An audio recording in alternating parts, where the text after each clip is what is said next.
영과 진리로 예배할지니라. 오늘도 강구하였습니다. 우리의 강구를 들으시고 우리의 심신이 회복되어지며 부활의 주님을 온전히 예배할 수 있는 심령 되어지도록 우리 가운데 함께하여 주옵소서. 예수님 이름으로 기도드리옵나이다. 아멘. 찬송가 150장 찬송드리겠습니다.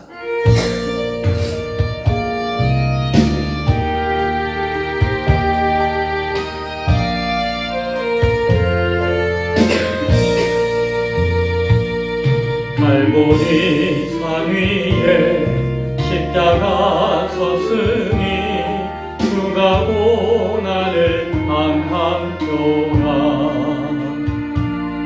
험한 십자가를 내가 사랑함은 주가 보혈을 흘림이라.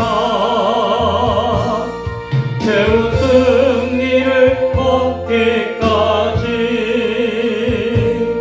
주의 십자가 사랑하리.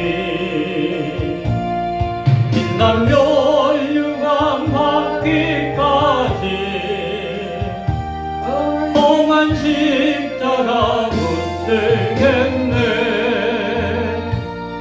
멸시천대받은 주의 십자가에 나의 마음이 끌리도다. 귀한 어린 양이 세상 죄를 지고 험한 십자가 지셨도다.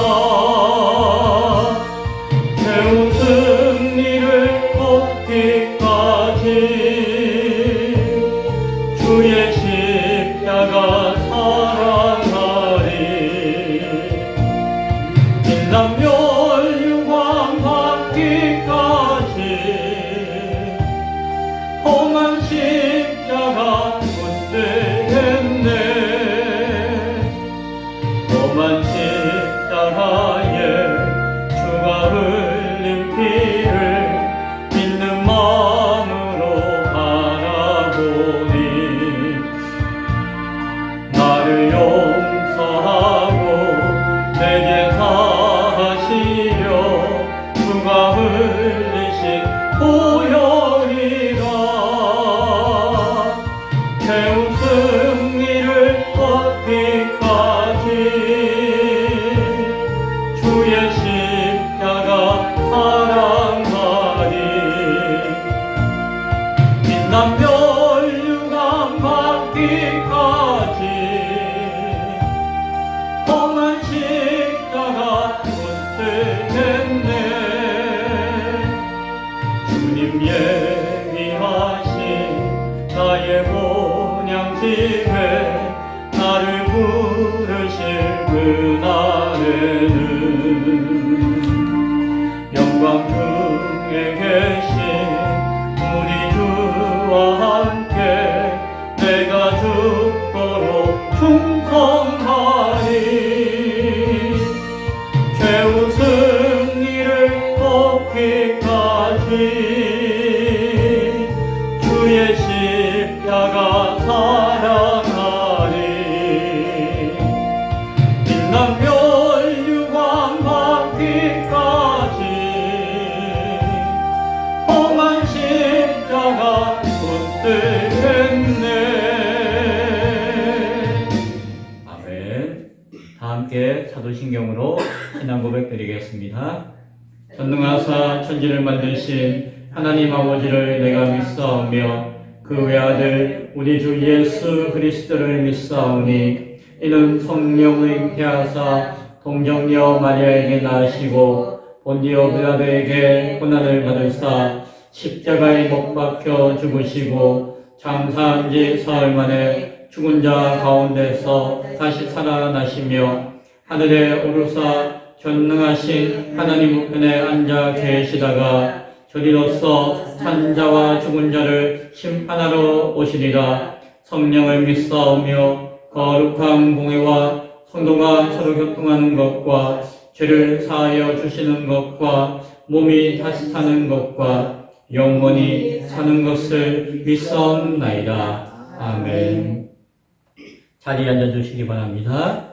찬송 171장 찬송 드리겠습니다.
박인옥 집사님 대표해서 기도하시겠습니다.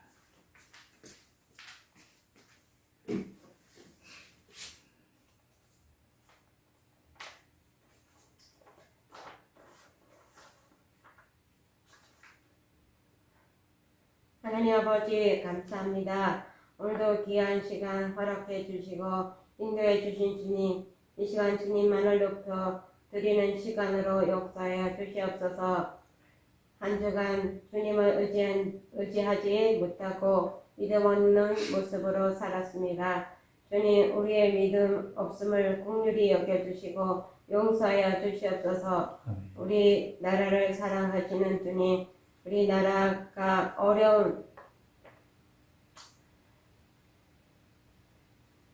어려운 정치, 경제, 사회 모든 분야에서 하나님 뜻이 나타나도록 도와주시옵소서.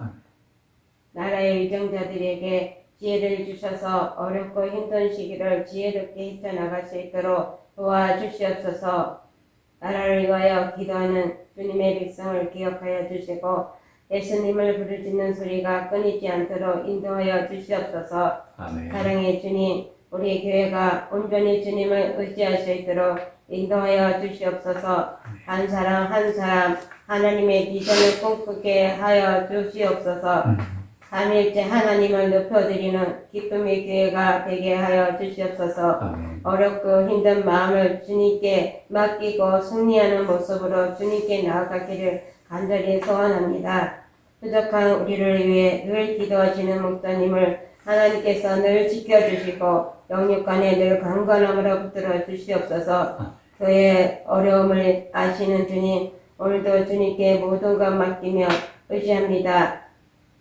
성도들도 어려운 마음과 힘든 것도 아픈 것도 이기게 하여 주시옵소서. 귀한 시간 주신 주님을 찬양하며 오늘도 예수님 귀하신 이름으로 감사하며 기도하옵나이다. 아멘.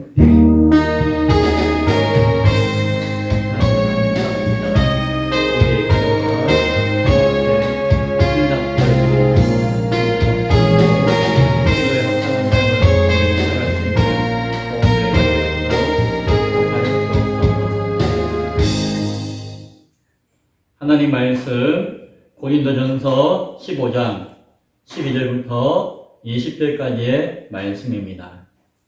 고린도전서 15장 12절부터 20절. 제 성경은 신약성경 282쪽입니다. 제가 말씀을 봉독해 드리겠습니다. 그리스도께서 죽은 자 가운데서 다시 살아나셨다 전파되었거늘 너희 중에서 어떤 사람들은 어찌하여 죽은 자 가운데서 부활이 없다 하느냐. 만일 죽은 자의 부활이 없으면 그리스도도 다시 살아나지 못하셨으리라. 그리스도께서 만일 다시 살아나지 못하셨으면 우리가 전파하는 것도 헛것이요 또 너희 믿음도 헛것이며 또 우리가 하나님의 거짓 증인으로 발견되리니 우리가 하나님이 그리스도를 다시 살리셨다고 증언하였습니다. 만일 죽은 자가 다시 살아나는 일이 없으면 하나님이 그리스도를 다시 살리지 아니하셨으리라. 만일 죽은 자가 다시 살아나는 일이 없으면 그리스도도 다시 살아나신 일이 없었을 터이요. 그리스도께서 다시 살아나신 일이 없으면 너희의 믿음도 헛되고 너희가 여전히 죄 가운데 있을 것이요. 또한 그리스도 안에서 잠자는 자도 망하였으리니 만일 그리스도 안에서 우리가 바라는 것이 다만 이 세상의 삶뿐이면 모든 사람 가운데 우리가 더욱 불쌍한 자이리라. 그러나 이제 그리스도께서 죽은 자 가운데서 다시 살아나사 잠자는 자들의 첫 열매가 되셨도다. 아멘. 읽었던 말씀 고린도전서 15장 12절부터 20절 말씀을 중심으로 만일 부활이 없다면 이라고 하는 제목으로 함께 말씀의 은혜를 나누겠습니다. 제가 문제 하나 낼게요. 아주 초등 학문의 문제예요. 자, 우리 교회에 서서 절기들이 많잖아요. 뭐 성탄절, 부활절, 추수감사절, 대표적으로 그렇고 여러 날들이 있는데 그 중에서 가장 중요한 날은 무슨 날일까요?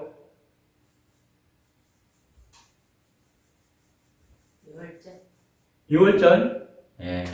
자, 그럼 문제를 다시 낼게요.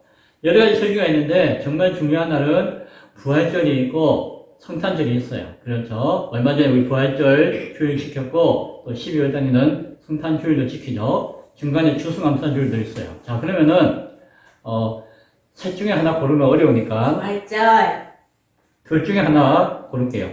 부활절과 성탄절 중에서 더 부활절. 중요한 날은 무엇일까요? 부활절. 네. 눈치를 채고 이야기를 하시네요. 왜 그럴까요? 라고 하는 이유를 이야기할 때에 여러 가지 이유가 있을 수가 있는데 왜 부활절이 중요한가 하니 일단 성경에 사복음서가 있잖아요. 그런데 거기에 마가복음과 요한복음에는 예수님의 탄생에 대한 이야기가 있을까요? 없을까요? 없어요.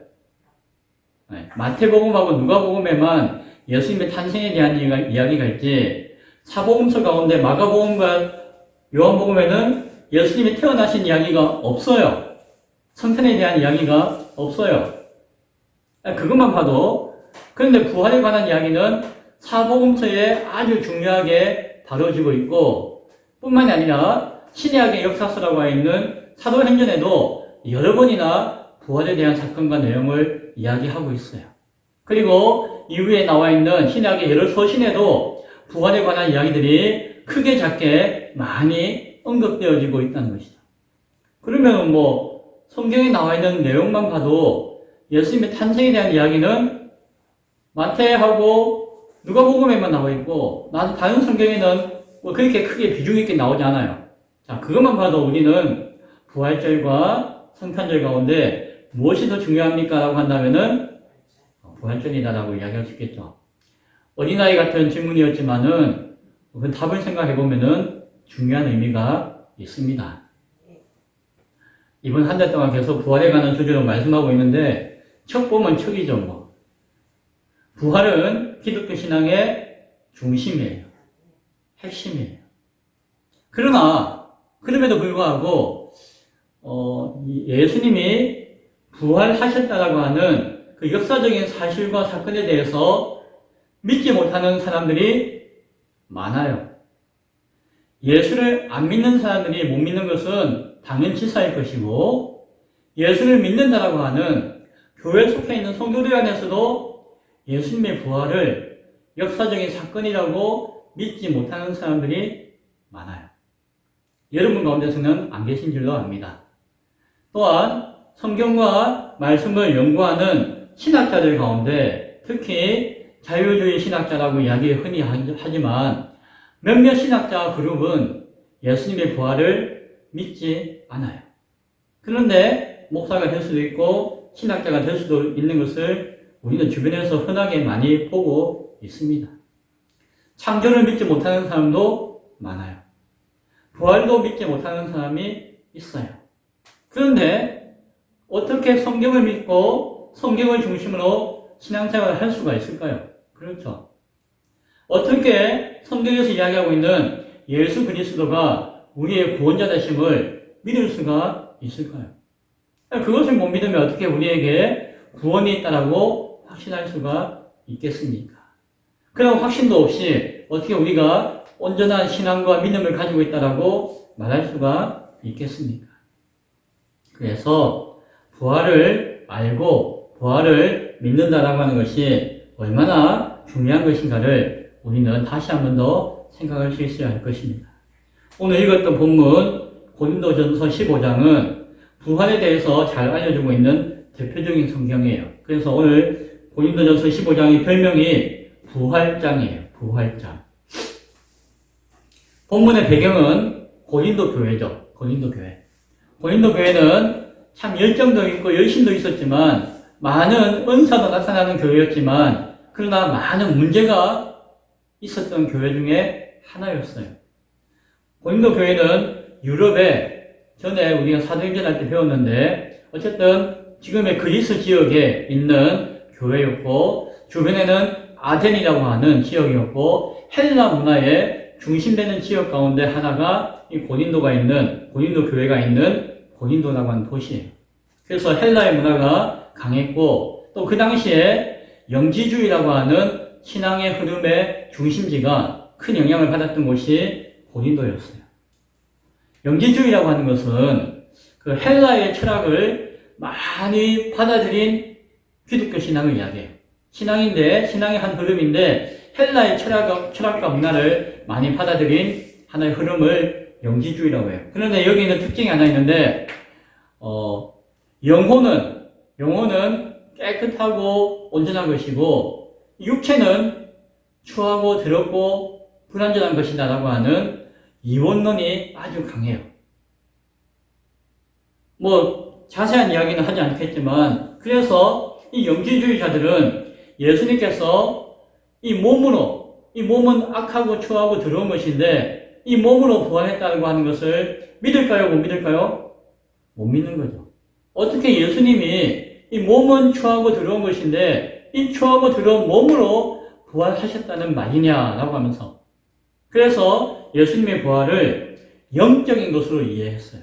이 육체적인 것이 아니다. 이 더러운 몸을 어떻게 부활하냐. 그래서 오히려 하나님을 욕되게 하는 것이다 라고 하면서 부활을 영적인 의미로만 이해하고 설명하고 해석하려고 했어요. 그리고 정말로 부활을 본 사람들이 있잖아요. 그 사람들의 이야기들은 다 부정하고 그들은 다 꿈꾼 것이거나 환상을 본 것이다 라고 치부했던 것이. 근데 그런 영향을 어디가 많이 받았다? 고린도 지역에 있는 고린도 교회가 많이 받았다는 것이. 그래서 그 고린도 교회를 향해서 바울이 편지할 때에 15장을 중심으로 부활에 대한 가르침을 많이 하고 있는 것이. 사도 바울은 오늘 읽었던 고린도전서 15장에 특별히 12절부터 20절의 짧은 본문에서 만약에 라고 하는 말을 몇 번이라고 했을까요? 찾아볼 시간이 없으니까 제가 알려드릴게요. 7번 하고 있어요. 7번. 목사님, 제가 아마 눈을 씻고 읽어봐도 만일 하는 것이 5번밖에 없는데요. 한글어는 5번 표현되어져 있는데 헬라어나 영어 성경을 보면은 if라고 하는 만일이라고 하는 단어가 각 문장의 맨 앞에 나와요. 그리고 7번 나와요. 문장은 전체가 9개 문장이 9개의 절이죠. 그 가운데 7개의 구절에 만일이라고 하는 단어가 먼저 나온다는 것이. 12절, 13절, 14절, 15절, 16절, 17절, 18절 빼고 19절, 그리고 마지막 20절 빼고 이 7개의 성경 구절에 만일이라고 하는 단어가 헬라어 원문이나 영어 성경에 나타나고 있는 것을 보게 되어집니다. 가정을 많이 한 것이죠. 근데 여기서 만일이라고 이야기한 것은 무엇을 가정한 것이죠? 있을 수는 없는 이야기인데 당신들이 자꾸 그렇게 생각한다면은 내가 한번 만약에 그렇다고 친다라면은 이라고 이야기한 거죠. 그래서 부활을 부정하고 믿지 못하는 교회 안에 있는 많은 사람들이 이야기하기를 만일 부활이 없다면 당신들 생각하는 것처럼 없다면은 교회는 어떤 일이 어떤 비참한 모습이 일어날 것인가에 대해서 내가 이야기해 주겠다라는 것이죠. 그래서 만일 하고 이야기하는 것이죠. 그 비참한 내용을 3가지 관점에서 오늘 함께 나누게 보네요. 첫째, 만일 부활이 없다면 우리의 믿음이 헛된 것이다 라고 이야기해요. 14절과 15절에 그리스도께서 만일 다시 살아나지 못하셨으면 우리가 전파하는 것도 헛것이요. 또 너희의 믿음도 헛것이며 또 우리가 하나님의 거짓 증인으로 발견되리니 라고 이야기해요. 17절에서도 그리스도께서 다시 살아나신 일이 없으면 너희 믿음도 헛되며 너희가 여전히 죄 가운데 있을 것이요 라고 사도 바울은 이야기합니다. 뭡니까? 우리가 전파하는 것, 설교하는 것, 전도하는 것, 이 모든 것들이 헛된 것이다. 우리가 믿는 것, 신앙하는 것, 순종하는 것, 따르는 그 모든 것들이 헛된 것이다. 하나님이 예수님을 살리셨다는 그 증거와 고백을 우리가 많이 했는데 그게 다 무엇이다? 거짓말하는 것이겠나. 그리고 여전히 우리는 죄인으로서 죄 가운데서 벗어나지 못하고 그대로 머물게 되는 것이다 라고 이야기해주고 있습니다. 믿음이 헛된 것이 된다라는 표현을 몇 번 했죠? 2가지로 이야기했어요. 2가지로. 2번 했다고요? 두 가지 단어로 표현해요. 14절에서는 믿음도 헛된 것이며 라고 해서 헛되도라는 단어는 케노스라는 단어를 썼어요. 헬라어 써서 죄송하지만 케노스라는 단어로 헛되다는 표현을 했어요. 이 단어의 뜻은 무엇인가 하니 텅텅 비었다. 그래서 안에 쓸데가 없다. 이런 의미가 있어요. 그래서 겉으로는 아무리 있어 보이고 겉으로는 아무리 좋아 보여도 그 안에는 뭔가 내용이 있다 없다? 알맹이가 없다. 속이 텅텅 빈 아무 소용없는 것이다. 라는 의미가. 그래서 헛되다는 것이에요. 17절에서는 다른 단어를 사용해요. 믿음도 헛되고 해서 여기서 헛되다는 단어는 마타이오스라고 하는 단어를 사용해요. 다른 단어예요. 이때 마타이오스라는 단어는 의미가 뭐 비슷한 의미도 있지만 중요한 의미는 결과가 없다라는 뜻입니다. 결과가 없다. 무슨 의미예요? 약속을 해도 지키지 않는다는 거예요. 약속이 뭐예요? 지킨다는 약속이잖아요. 근데 뭐 약속을 해도 안 지켜도 된다는 거. 그런 의미가 있는 것이죠. 또 하나는 아무리 열심히 수고하고 애써도 열매가 있다 없다? 열매가 없다는 것이에요. 그런 의미의 뜻이 있는 단어가 마타이오스. 그런 의미에서 헛되다. 그래서 성경은 14절과 17절에서 믿음이 헛되다라고 했는데 같은 이야기를 두 번 반복했다라고 할 수 있겠지만 그것이 아니라 다른 이야기로서 강조하는 것이에요. 무엇이에요? 아무 쓸모없는 텅텅 빈 깡통과 같은 것이 될 것이고 무엇이? 우리의 믿음이. 또한 우리의 믿음이 아무런 열매도 없는 결과도 없는 허망한 것이 된다는 거죠. 한마디로 이야기하면은 속빈 쭉정이 같은 것이 남게 될 것이다. 무엇이? 우리의 신앙과 믿음이. 그런 이야기를 두 가지 헛되다는 단어를 통해서 강조해서 설명해 주고 있는 것을 봅니다. 우리가 알고 있던 구약 성경의 말씀들, 예수님이 탄생했다는 사건과 이야기들, 성유신의 사건들, 사도들이 증언하고 교회가 역사관에서 나타냈던 그 모든 것들이 예수님의 부활이 만약에 없다면은 아무런 의미도 없고 빈 깡통과 같은 것이 되어진다. 언약과 수고의 결과도 아무것도 이루어지지 않는 것이 된다는 말씀을 하는 것이에요. 참 무서운 말씀이잖아요. 부활을 믿지 않는다는 것, 믿지 못한다는 것은 단순히 내 신앙의 취향의 문제, 뭐 좋고 나쁘고의 문제, 뭐 그냥 이렇고 저렇고 할 수 있는 다양한 형태의 문제가 아니라 가장 본질적이고 근본적인 문제라는 사실을 우리가 잘 기억할 수 있기를 바랍니다. 둘째, 만일 부활이 없다면은 우리의 죽음에 구원이 없다라고 말하는 것이에요. 18절의 말씀 가운데 또한 그리스도 안에서 잠자는 자도 어떻게 한다고요? 망하였습니다. 망했다는 것이에요. 그리스도 안에서 잠잔다는 것은 뭐예요? 믿음의 성도들이 죽음을 당하고 죽음 가운데 거하는 것을 바울은 성경은 잠잔다라고 표현해요. 물론 이미 죽은 자들 뿐만이 아니라 앞으로 죽잖아요. 사람은 누구나. 앞으로 죽음을 당하게 될 모든 그리스도인들도 포함하는 것이에요. 그 모든 그리스도 안에 잠자는 자들이 망한다. 망하는 것이나 다름없다라고 말하고 있는 것이에요. 잠에서 깨어나듯이 성도들이 마지막 죽음에서 깨어날 것으로 교회는 성도는 믿고 있기 때문이에요.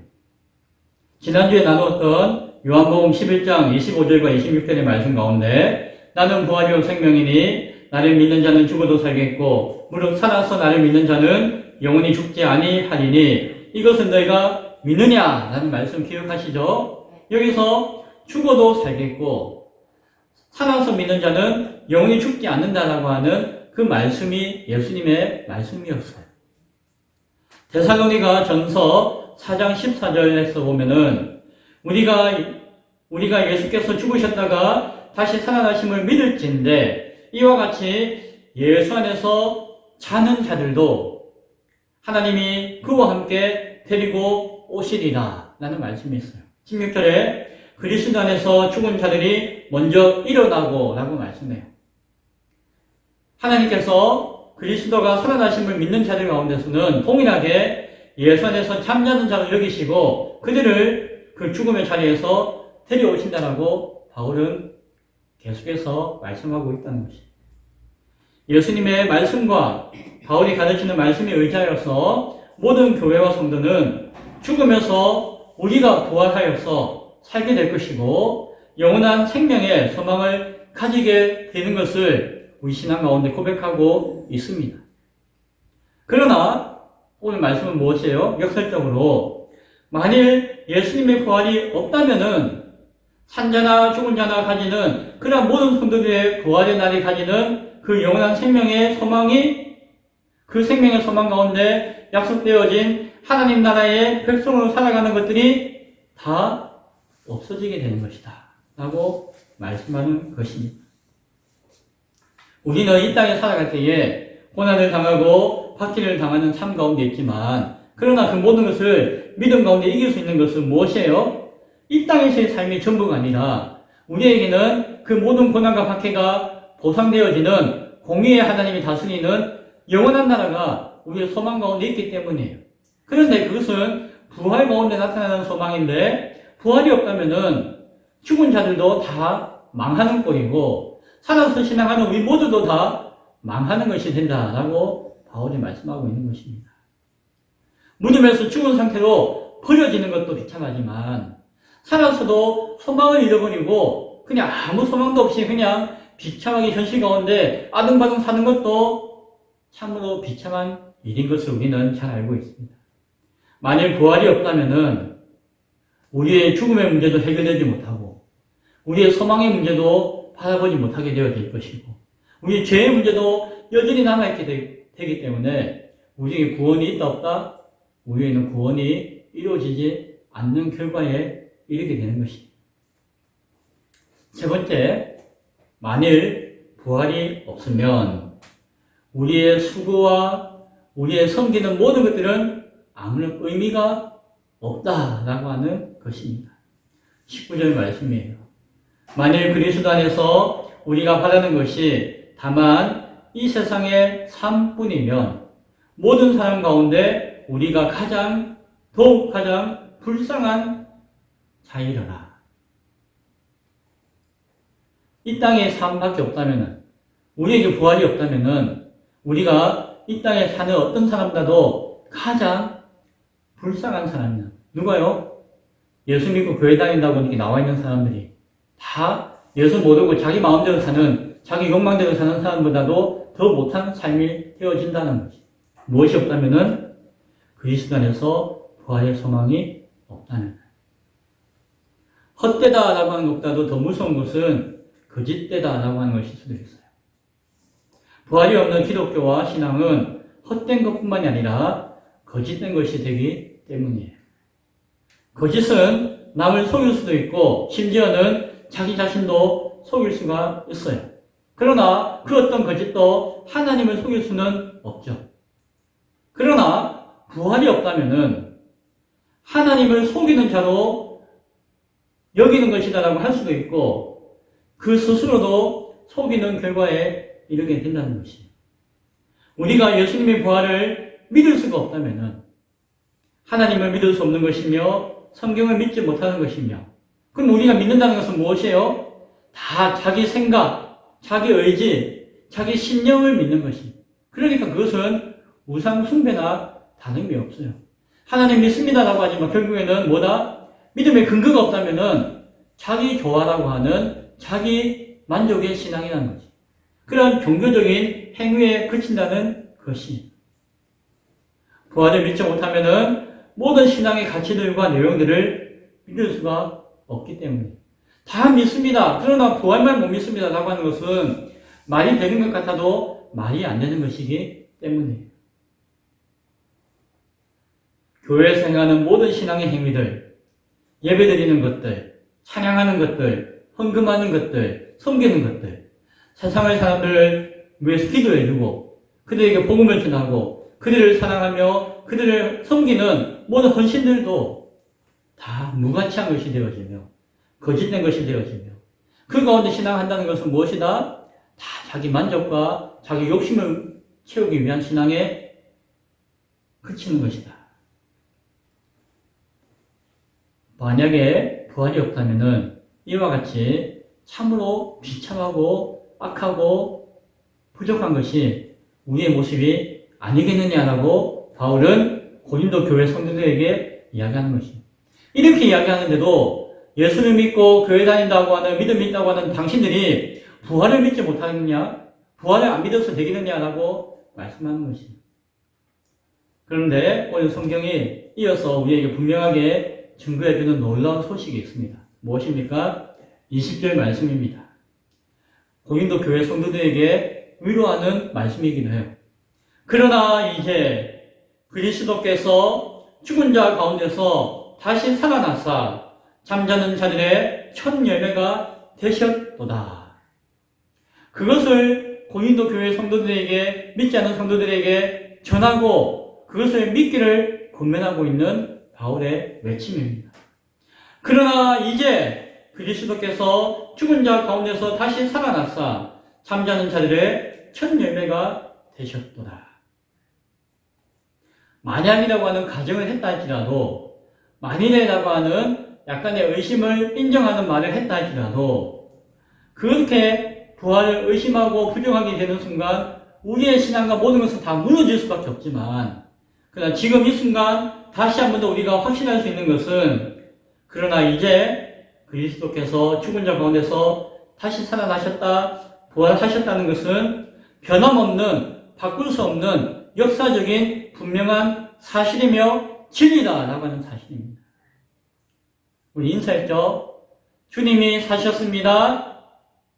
참으로 사셨습니다. 지금도 사셨습니다. 이 인사는 초대교회 성도들이 했던 인사이지만 그 안에 있는 부활에 대한 믿음과 소망을 분명하게 담고 있는 것이에요. 예수께서 사셨습니다. 정말로 사셨습니다. 그리고 지금도 우리 가운데 살아 계십니다. 예수님은 부활하셨습니다. 죽음의 권세를 이기셨습니다. 영원한 생명을 약속하셨습니다. 그리고 그 첫 열매가 되셨습니다. 첫 열매가 됐다는 것은 무엇이에요? 이제 열매를 거두었다는 것은 이제 앞으로 이어지는 수확이 엄청나게 많다는 것을 이야기하죠. 앞으로 수확이, 열매들이 많이 있을 것인데 그 중에 처음이라는 것이에요. 요것만 있는 것이 아니라 처음 열매가 거두어졌다는 것은 이제 모든 수확과 열매의 시작이 이루어졌다는 것이고 앞으로 많은 열매와 수확이 이루어질 것이라는 것이에요. 예수님이 첫 열매다라고 하는 것은 곧 모든 믿는 성도들이, 교회가, 저와 여러분이 그 부활 가운데 동참하게 되어진다는 사실을 말씀하고 있는 것을 바라볼 수 있기 바랍니다. 그래서 우리는 더 이상 우리의 믿음을 의심할 수가 없는 것이에요. 의심하지 않는 것이에요. 예수의 부활을 믿을 때. 아니, 예수의 부활이 사실이기 때문에. 예수님을 통해서 약속하신 하나님이 구원하신다라고 하는 그 구원의 복음을 우리는 더 이상 의심하지 않는 것이에요. 마지막 심판주로 이 땅에 오셔서 이 땅 가운데 공의를 이루시고 그리고 영원한 나라와 영원한 생명의 소망을 주실 것이다라고 하는 확신을 우리는 붙들 수가 있는 것입니다. 말씀을 맺고자 합니다. 만일이라고 하는 불신에서 이제는 이라고 하는 확신의 부활신앙을 가질 수 있는 저와 여러분 될 수 있기를 바랍니다. 예수님의 부활이라고 하는 이 역사적인 사실에서 나의 부활과 소망의 삶도 고백될 수 있기 바랍니다. 지난주에 말씀드렸어요. 예수의 부활을 믿는다고 하면서 나의 부활과 소망을 믿고 소망하지 못한다면 그것도 온전한 신앙이 아니라고 말씀드렸었죠. 오늘 주일 예배를 드립니다. 매 주일마다 드리는 예배의 의미가 무엇이에요? 예수님의 부활을 기념하고 찬양하고 기뻐하는 날이 바로 주일이에요. 우리가 더 이상 구약의 안식일을 지키지 않고 주일을 지키는 것은 무엇이다? 부활이 우리 신앙의 중심이며 처음이자 마지막이라고 하는 사실과 고백이 있기 때문에 매 주일을 통해서 하나님을 찬양하며 예수 그리스도를, 부활의 예수를 고백하는 날로 삼고 있는 것입니다. 오늘 이 주일도 부활의 첫 예배가 되신 예수님을 믿고 사랑하고 소망할 수 있는 오늘 우리 모두가 될 수 있기를 간절히 축원드립니다. 아멘. 기도하겠습니다. 하나님,